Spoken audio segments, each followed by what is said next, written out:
오늘 말씀은 스가랴 1장 7절에서 17절까지입니다.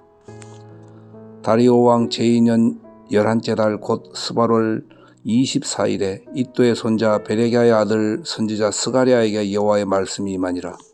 내가 밤에 보니 한 사람이 붉은 말을 타고 골짜기 속 화석류 나무 사이에 섰고 그 뒤에는 붉은 말과 자줏빛 말과 백마가 있기로 내가 말하되 내 주여 이들이 무엇이니까 하니 내게 말하는 천사가 내게 이르되 이들이 무엇인지 내가 네게 보이리라 하니 화석류 나무 사이에 선 자가 대답하여 이르되 이는 여호와께서 땅에 두루 다니라고 보내신 자들이니라.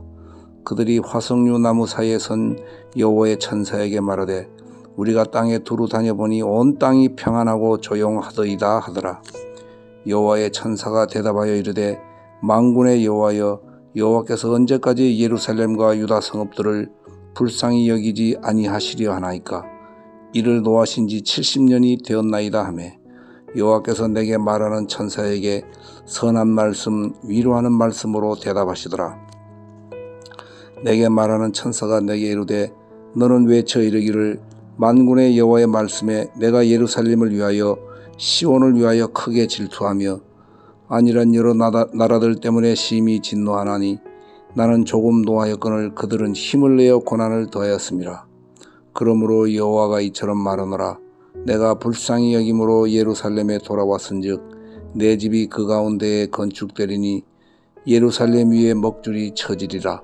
만군의 여호와의 말이니라. 그가 다시 외쳐 이르기를 만군의 여호와의 말씀에 나의 성읍들이 넘치도록 다시 풍부할 것이라. 여호와가 다시 시온을 위로하며 다시 예루살렘을 택하리라 하라 하니라. 아멘. 스가랴서 전반부는 하나님께서 스가랴에게 보여주신 8개의 환상이 나옵니다. 오늘 말씀은 그 첫 번째 환상으로 하나님이 어떤 분이시고 하나님이 그분의 백성들을 어떻게 보살피는지 잘 보여주고 있습니다. 먼저 환상 가운데 드러나는 하나님은 어떤 하나님이실까요? 하나님은 온 세상을 살피시며 통치하시는 만왕의 왕이십니다. 7절 말씀은 환상이 임한 날짜와 함께 시작합니다. 다리오 왕 제2년 11째 달 곧 스바돌 24일이라고 합니다. 날짜에 대한 언급은 스가랴와 이스라엘 백성들이 처한 시대의 상황을 잘 보여주는데요. 스바돌은 유대 달력이 아니라 바벨론 달력에 해당하는 달입니다. 다시 말해서 이 환상을 보게 된 시점은 여전히 바벨론과 페르시아로 이어지는 그 강대국의 통치를 받는 암울한 상황임을 보여주고 있습니다. 이스라엘은 아직 마땅한 힘과 주권이 없는 포로에 불과한 상황입니다. 이러한 시점에 하나님의 말씀이 임한 사실이 의미한 바가 무엇일까요? 현실은 강대국의 통치 아래 암담합니다. 그러나 현실을 넘어서 하나님이 말씀으로 온 세상을 통치하시는 분이라는 사실, 세상 달력을 초월하여 임한 하나님의 말씀을 통해 알 수 있습니다. 하나님의 통치하심은 환상을 통해서 더욱 잘 드러나는데요. 붉은 말을 탄 한 사람과 그 뒤로 붉은 말, 자줏빛 말, 흰색 말을 탄 순찰 대원들이 골짜기 속 화석류 나무 사이에 서 있습니다. 우리가 주목할 것은 이 환상에서 나온 인물들의 색깔이나 순찰 대원의 숫자가 아니라 이들이 무슨 일을 하는가에 있습니다. 10절 말씀입니다. 화석류 나무 사이에 선 자가 대답하여 이르되 이는 여호와께서 땅에 두루 다니라고 보내신 자들이니라. 이들은 세상을 두루 돌아다니며 감찰하시는 하나님의 눈과 같은 역할을 하는 사람들입니다. 즉 하나님은 그분의 사자들을 통해 세상을 두루 살피시고 다스리시는 진정한 왕이심을 알 수가 있습니다. 세상이 아무리 크고 강해 보일지라도 이 모든 것을 살피시고 감찰하시는 분은 하나님 한 분뿐이십니다. 하지만 감찰하는 사자들이 감찰한 내용은 이스라엘 백성들에게는 한낱 절망을 안겨주기도 합니다. 11절을 보면 그들이 화석류 나무 사이에 선 여호와의 천사에게 말하되 우리가 땅에 두루 다녀보니 온 땅이 평안하고 조용하더이다 하더라. 하나님의 백성들은 나라를 잃고 여러 가지 환란 속에서 고통당하고 있습니다. 그런데 하나님의 백성들을 잡아가고 억압하는 그 세상은 평안하고 조용하다 말합니다. 악인들이 평안하고 번성하는 불합리한 현실을 하나님의 백성들은 어떻게 받아들일 수 있을까요? 그 답은 하나님께 있습니다. 온 세상을 통치하시는 하나님은 그분의 백성들을 향해 언제나 선한 뜻, 위로하는 뜻을 가지고 계십니다.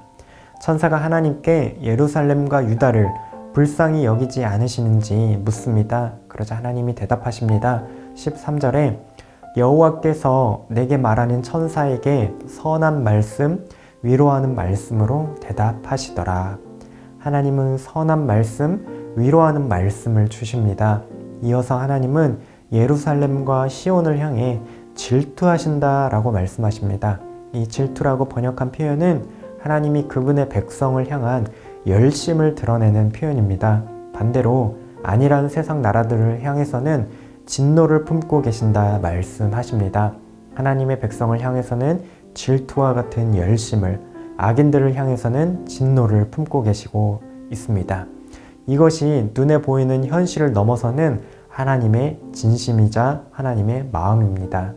우리도 세상을 살아가다 보면 하나님을 모르는 사람들, 악인들이 더 득세하고 커 보이는 순간들이 있습니다. 반대로 하나님이 우리에게 주신 약속의 말씀들은 더 작게 느껴질 때가 있지요. 하지만 이해할 수 없을 때에도 하나님이 우리에게 품은 뜻은 선하신 말씀이며 위로하는 말씀입니다. 온 세상의 왕이신 하나님은 우리를 향해 질투하시기까지 품으시는 열심이 있으신 분이십니다. 이 열심의 결과가 무엇일까요? 16절에서는 예루살렘에 하나님의 집, 성전을 다시 회복시키시겠다라고 말씀하십니다.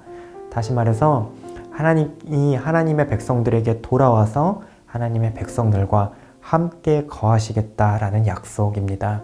이처럼 우리를 향한 하나님의 뜻이 선하고 위로하시는 말씀이라는 사실을 안다면 우리는 하루하루 어떻게 살아가야 할까요? 우리는 하나님 한 분을 왕으로 모시고 그분의 백성으로 살아가야 합니다. 악한 세상이 득세하는 현실 속에서도 왕이신 하나님이 말씀으로 만물을 감찰하시고 우리를 붙드신다는 이 확신 놓치지 말아야 합니다. 또한 하나님이 일하고 계심을 믿으며 하나님이 하나님의 때에 필요한 은혜 주심을 바라고 인내하는 그런 성도가 되어야 하겠습니다. 온 세상을 통치하시는 하나님을 신뢰하며 하나님이 순간순간 주시는 은혜 가운데 끝까지 인내하는 청년가족 되시기를 소망합니다. 함께 기도하시겠습니다. 온 세상을 살피시며 다스리시는 하나님 한 분을 신뢰하는 믿음 주옵소서. 불합리한 현실 속에서도 선한 말씀, 위로의 말씀 주시는 하나님을 바라며 인내하게 하옵소서. 선하고 위로하시는 하나님의 말씀 날마다 붙들며 끝까지 인내하시고 승리하시는 청년가족 되시길 바랍니다.